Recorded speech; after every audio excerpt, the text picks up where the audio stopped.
This is All Ears.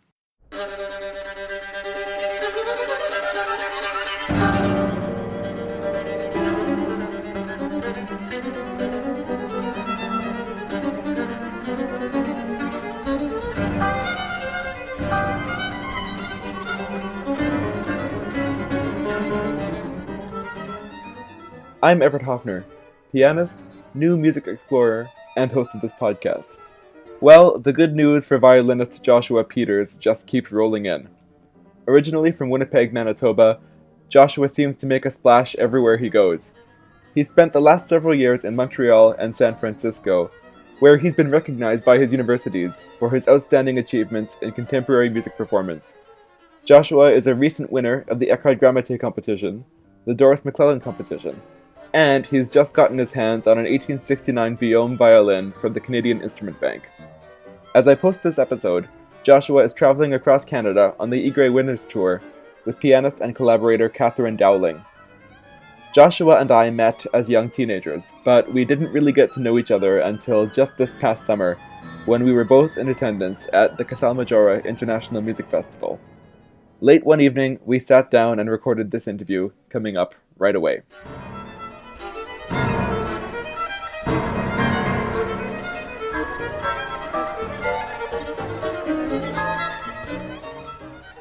All Ears is a platform for young musicians to share their stories with a wider audience.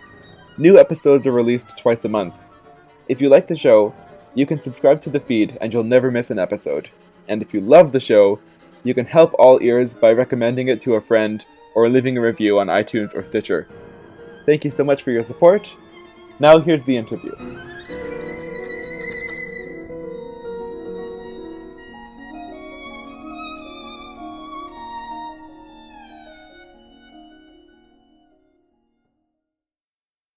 Josh, thank you so much for joining me. Welcome to All Ears. My pleasure. I'm excited to be on my first podcast. What was your first connection to music?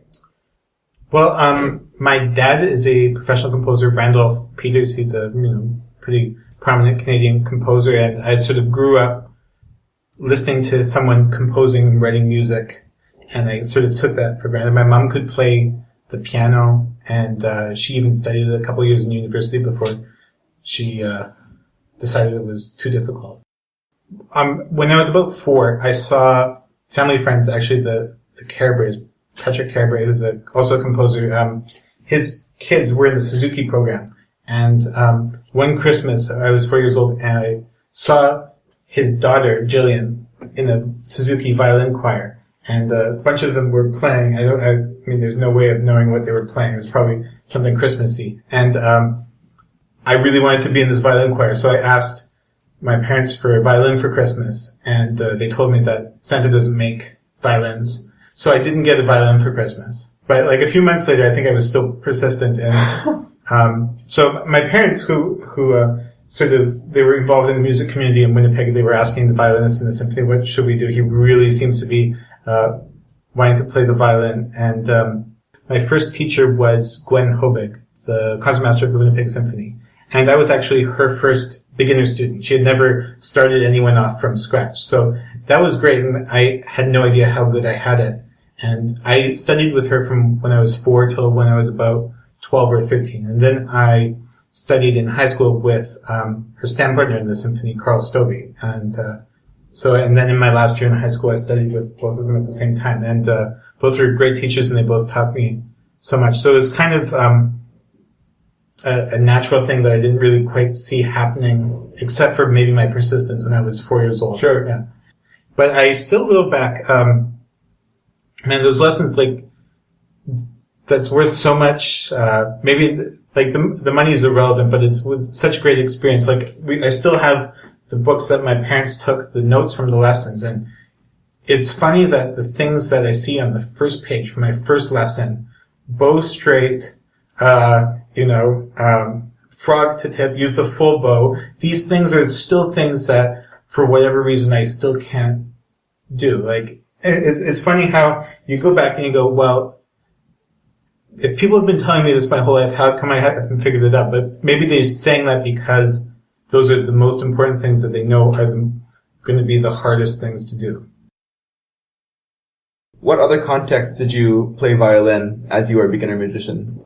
It was mostly work on my own violin playing. I had gone to some summer string programs in Calgary even when I was 11 or 12, and that was the first time I met some of the friends I met later at Music Bridge when I was a little bit older, and it was great to sort of see that other people in Canada were doing the same thing. And the first time I ever had a technique class in the group, and the first time I ever had a master class, and like I learned so much just from seeing other people doing the same thing as me, but like better. Mm-hmm. Like it gives you such context even if you don't realize it. So I learned a lot from that. I played in the Winnipeg Youth Symphony throughout high school, and that was sort of one of my first orchestral training. And yeah, it's hard to say whether, I focus mostly on solo playing and chamber, and more I like to do it all. It's hard to sort of say, when people ask, do you want to be a solo musician or a chamber musician or orchestra? Like, well, the answer is yes. Exactly, yes.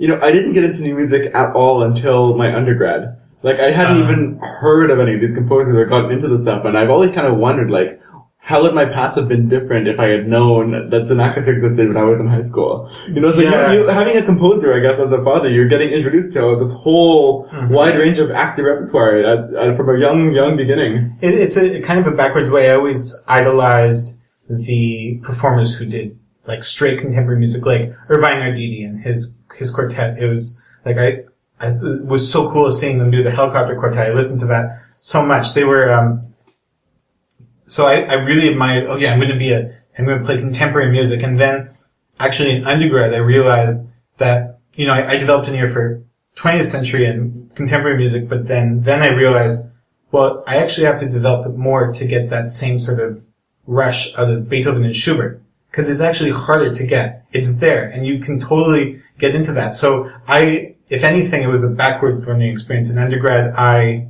had to figure out how to get the same sort of excitement out of the simplest Mozart sonata or Schubert. And then eventually it becomes mind-blowing once you kind of crack, the aesthetic of it. Mm-hmm. So you're a young kid growing up in Winnipeg. You're taking your violin lessons. You're playing in the local orchestras. How did you make the transition from music being something that you just did to wanting to really dig deeper and study it? I think my dad likes to say that the moment that he thinks I started to take it seriously was the day that, I don't even remember this. I asked him, so do I have to do this as a job? And he said, well, no, of course not. And he thinks that was the point when I started to actually do it. Like having the freedom of saying, no, you don't have to do this, but if you like it, you can do it. So I think it was around then, and then, I must have been 12 or 13. My teacher put me on a practice probation. I don't even know what that means. I guess I wasn't making enough progress, but like, it did the job because like my parents said, well, you're not going to have any violin lessons until you start working harder.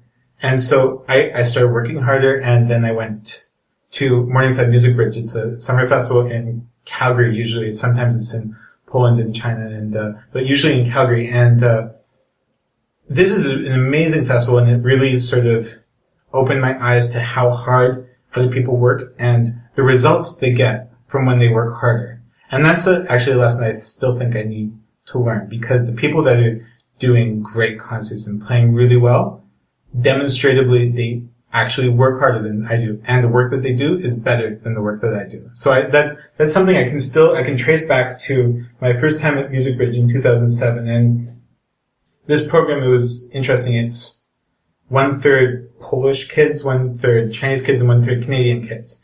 And it's interesting the strengths and weaknesses of each nationality, and it's interesting how you aspire to figure out what the other people are about. And it's a great cultural exchange. You get lessons from Chinese teachers through a translator, lessons from Polish teachers who can kind of speak English, and obviously the great Canadian teachers like Gwen Hobeg and Bill Vandersloot. Like, this is an amazing program. I learned so much from it, and actually seeing how other people work, not only in Canada, but in the rest of the world, was really that was sort of a moment when I realized that it was something that I wanted to do. Like, these are my people. I want to keep hang out with these people because they know what I'm thinking. They know what I'm doing. They get it. Mm-hmm. So it's been established that you've decided to pursue music as a career, and you ended up at McGill. How did that decision come about? I don't have a really good memory of how. I know that it was kind of what I had planned on doing. I guess I had a vague idea of what people that were older than me and higher generation were doing, and I knew that they were all going to McGill. And I knew, like, a lot of the violinists I had sort of peripherally heard about, they were all studying at McGill. So I knew, I should just go to McGill. So I didn't actually audition at any other schools for my undergrad. I only auditioned at McGill.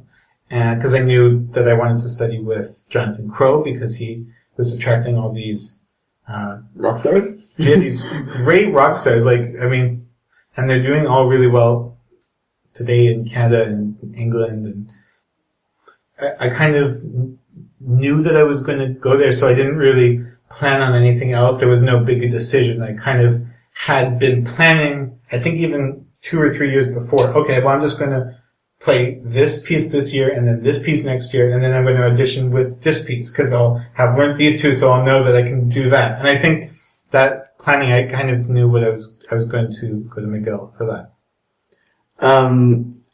How is Montreal as a city to live in for a young, growing musician? McGill's a great university. It's a real university, and I think I got a real university education there.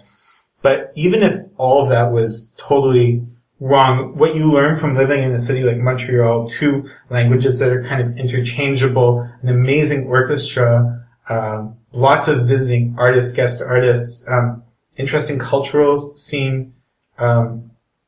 It's a great food city, it's a great art city, and it's an extremely cheap city. It's one of the cheapest in Canada. You can live really well in, your idealized fantasy idea of what Montreal is. You can live there totally affordably rather than anywhere else in Canada. So I think that's the reason why a lot of sort of people move to Montreal. It's a great place for a student to be because it's pretty affordable. Were there any kind of particular markers or highlights from your time during your undergrad that really shine out to you as important events in your career?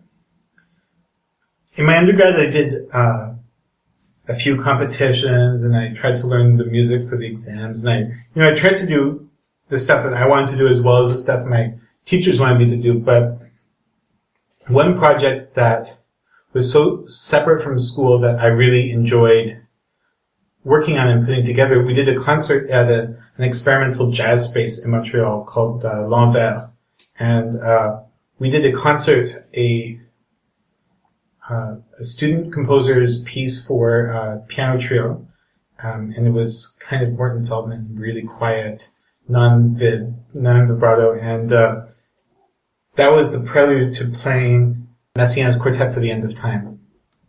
We publicized it well, and it was a pretty fair-sized room, but it got totally packed. People were upright against each other, and it was small, and they could only really look at us. And so we talked about the pieces, and then we talked about the Quartet for the End of Time, and then we played it. We had been rehearsing it a lot, and it went over really well. But I think, especially the movements that are really hard on the audience, they had to listen. They were stuck there, and they were in a space where I think they could really listen to it. So that was one of the first times I felt that when you present the music in a way that the audience can understand and really get into, that no matter what you play, they will get something out of it if you convince them of it. So I could feel it in the room, in the last violin solo, that they were with me. And that helped me play better, and I think it helped them listen better. So that was a positive experience just in terms of a performance that I've given that I always think back to. I wish I could replicate what I felt in that room, because that's what a concert should be. Mm-hmm. So when did you graduate from McGill? I graduated in 2013. How did you make the decision about what to do next? I knew about a teacher that I had met a few years earlier. He teaches in San Francisco. His name is Ian Swenson. He's a phenomenal violinist, teacher, and I kind of clicked with him right away as soon as I had my first masterclass with him. And how did you meet him? I met him actually at the Banff Center in 2008. Actually, at a small, not during the summer, like in winter sometime. So I met him then, and I really liked it. He's a little bit known for being a little bit, crazy is the wrong word, but that gives you the right idea. So, I really clicked with him. I thought he was a brilliant teacher, and so I met him a few times in the intervening years, and I kind of, in the same way that I knew I wanted to go to Montreal, I kind of knew I wanted to go to San Francisco. This time I auditioned at a few other schools, but I knew that San Francisco was the school for me. And mostly because they had this program there, the chamber music program. And the initial distinction between getting a degree in chamber music and your normal one is that instead of playing in one chamber group and orchestra, you just play in two chamber groups. But that's sort of the most simplistic way of thinking about it. What's really great is that I had the opportunity to play concerts that, people would come see with visiting guest artists. So I played with so many great, talented people. In just 2 years, I played with Nachum Pressler and Kim Kashkashian and Jeff Nuttall. I mean, I could name names all day, but sure. I had a great time learning from playing chamber music with these really experienced chamber musicians who, Pressler totally kicked my butt. And that was my second month at being in San Francisco, and I was already playing with him, and he just owned me. And I still remember the lessons and what he expected out of people in the group. In a quintet, he already zoned in on me. He knew this person isn't quite on the same level chamber music wise as the others. So I learned so much from, just those experiences of working with these great artists and knowing what they expect and require in order to make a performance with people that you've never met. And that was basically what I did for 2 years. I played a lot of chamber music, I played a lot of other concerts, and I had a lot of really great lessons, really challenging lessons with my teacher. Mm-hmm. How did you feel making the transition to the States and to San Francisco in particular?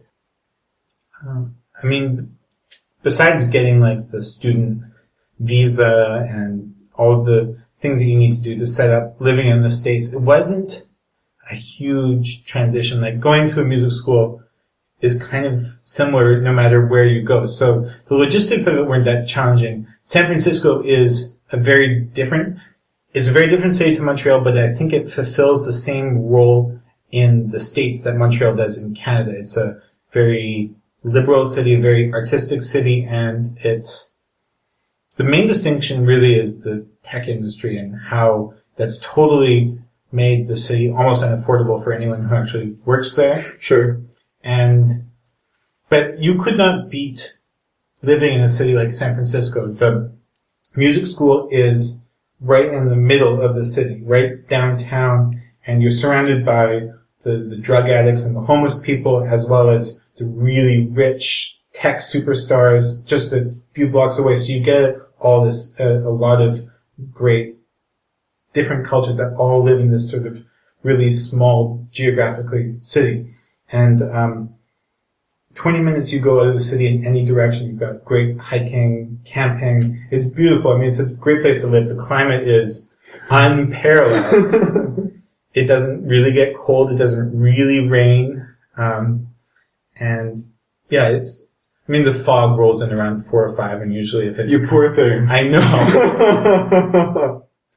What would you say, looking back, are there a few certain aspects of your playing or of your person that developed in your time in San Francisco that you can see in hindsight? Definitely. It was mostly from my teacher, who had no patience for people not making music when they played, no matter what they were doing. He would walk into studio class and say, okay, if you're not making a line, I'm leaving. And he would actually leave whoever was playing it, and then you would come back and work with you on that. I think he would be upset if any of his students said, well, Ian's a great musician, but he never taught technique. Because he did teach technique. It was really sophisticated, and he taught the techniques that let you get the music across. So he would spend long time working on small muscles in both hands. He would spend a long, he would get really into the technique of it, but was always at the service of the music. So that was one thing. He could tell if you were making a phrase that didn't have anything to do with the bass line. And even if there was nobody else playing, he could hear it. Because it wasn't like there was one way that was right and one way that was wrong. It's just he knew that the ways that were wrong had nothing to do with what else was going on in the music. Even if you played solo Bach, he would have the imaginary bass line that is there. He would have a problem if you disturbed that line. And if you had technical issues that got in the way of you making the line, he'd work on them. But I remember one time, it was actually right after Menachem Presley had done a residency at the school. I had a lesson, and he was all frazzled because of that. And I had a lesson, and I think he was really frustrated with a bunch of things in my playing, and it was all getting in the way. So he looked at me, and he played what I had just played, and he exaggerated by about 5 to 10% a bunch of different technical things that was doing. So the bow wasn't completely straight. He may have exaggerated a little bit. He crashed down a little bit of the weight. He shifted with a heavy hand. He overshot the shift a little bit. This vibrato was slow to start, and it was a little bit wide. I could see, and he was staring at me the whole time. And I was like, "You're such a jerk. Why are you doing this?" I would have felt like leaving. And then he wanted to show me, I can do what you're doing because it's easy for me to imitate you. I can see it all, I can imitate it all at the same time, and I can prove a point. So he's really good at getting people to okay, break him down and then let's work on it. So then the rest of the lesson, he tried to help me figure out how to get these things to make just one phrase.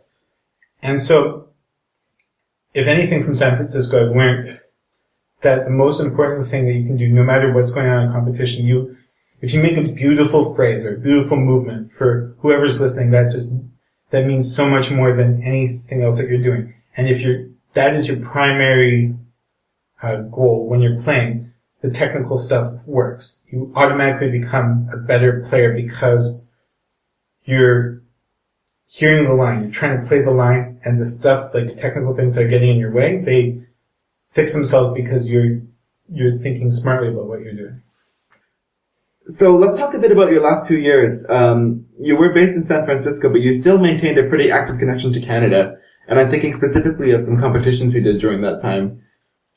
Well, the competitions I did in Canada, there were 2 competitions in Manitoba. The Winnipeg, the Women's Musical Club in Winnipeg, they have a McClellan competition. It's 2 rounds, and the final round you get to play concerto with the orchestra. It's a great opportunity. And the other one is the Eckhart Grammatik music competition. And these were competitions I had heard about. I even done the Eckhart Grammatik competition before, and I knew that I wanted to still take advantage of the opportunities that were in Canada, even though I was studying in the States. So I based part of my year around preparing for these competitions, and preparing for a competition is a great way to, use your time at school. Sure. So I got lucky with these 2 competitions for sure. I feel very humbled that I won both of them. And, I was just watching Wimbledon. I got really into tennis. And Federer, he knows his record, and it's something, he's won 871 matches. He knows how many he's lost. And, my win-loss record with competitions is kind of the opposite of Federer, but I feel still pretty proud of the ones that I have won, and I've learned from everyone that I've done. These 2 competitions were positive experiences because of the way that the competitions were set up at the final level, not because I won them. For some reason, I ended up, squeaking by for whatever reason, and that's really great. But I think when we play, we hear the deficiencies in our playing. Of course, we're in a moment where we hear what we're doing well, and we can enjoy our playing in the moment. But we also are very conscious that we have a lot to work on. And of course, there's some element of good fortune that comes your way to win these prizes, but you wouldn't win the prize if you weren't ready for it.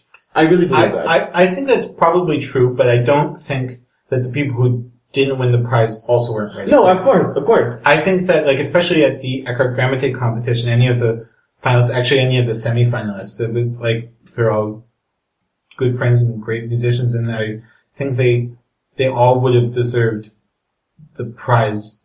In terms of competitions, when you lose one, people say, well, it just depends on what the judges were looking for, what they ate for breakfast, or whatever. Like, I mean, don't take it personally. It's just like, that's what happens in competitions, and that never makes anyone feel better. It's almost useless to try and comfort someone who loses a competition. But then you understand what they're talking about when you win one, and how, on one level, there's an element of luck. You try your best. I've worked hard for these competitions, but then you also see how kind of absurd the idea of a music competition is. When you win one, you go like, well, those guys played well too. Can't we, let's play a trio? I guess that's easier to say if you're a violinist. With pianists, there's less repertoire for So in terms of the competition itself, at the Eckhart Grammatik competition, despite the fact that you are technically competing against each other, in the Canadian music scene, this is a really wonderful force for good. We both had the experience of doing the Eckhart Grammatik competition twice.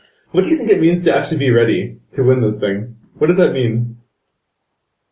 I don't know. I think you have to have a certain maturity in your playing and a certain level of preparation.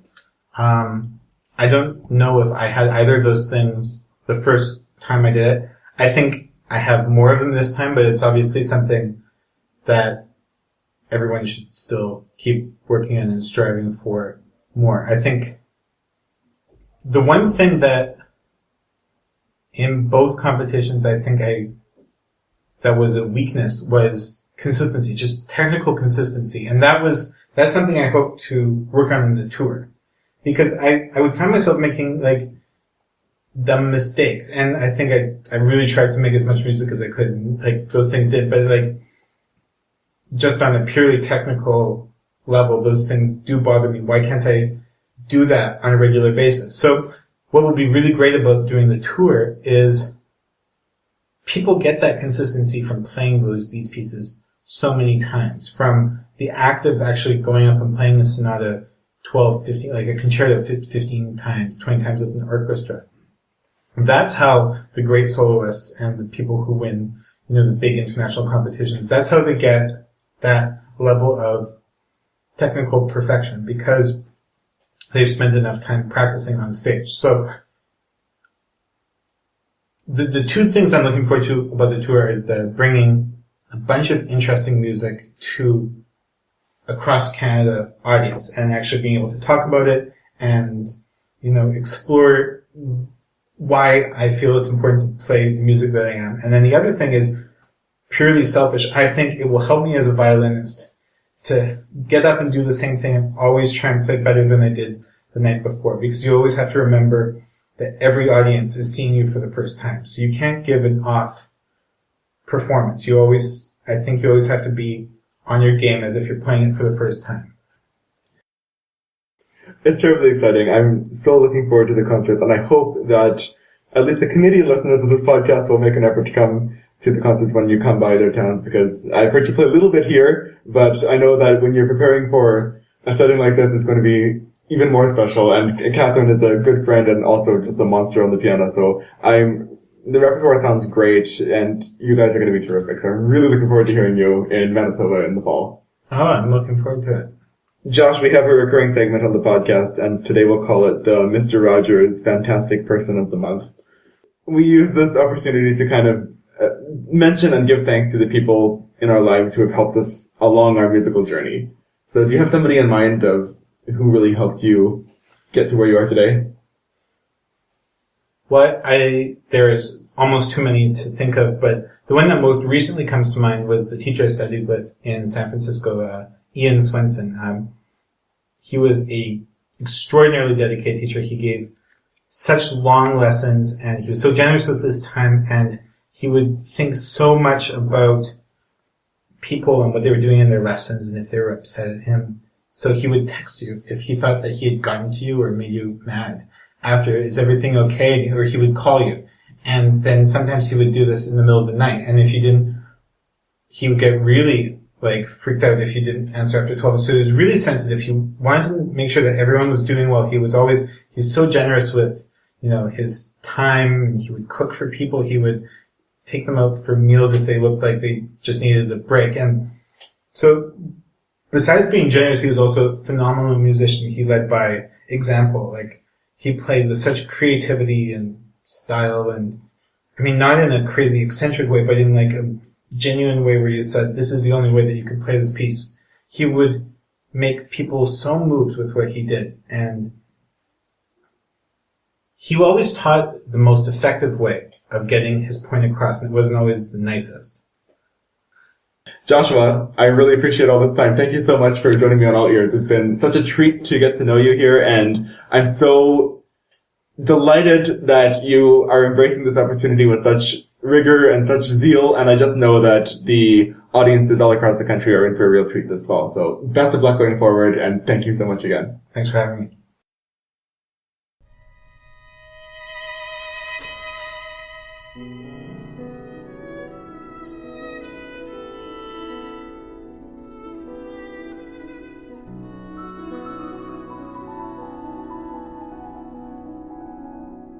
Okay, we have reached the end of yet another All Ears. Thank you so much for listening. The Egrey Winners Tour is on throughout the month of November. Check the show notes for this episode for all the dates, so you can hear Joshua Peters with pianist Catherine Dowling in a Canadian city near you. It's going to be a really good tour. I cannot wait to hear them, and I hope you'll support them too. All Ears has interviewed a number of former Egrey winners, Carissa Klopushak, Sarah Jo Kirsch, Erica Iris Huang. You can find all of those interviews and many more in the show archives. That is all to be found at my website, which is everetthopfner.com. In the meantime, you can follow me on Twitter at evhopf, that's EVHOPF, and if you want to get updates on the podcast, you can follow at This Is All Ears. Don't forget to subscribe on iTunes or Stitcher, and if you like the show, tell somebody about it.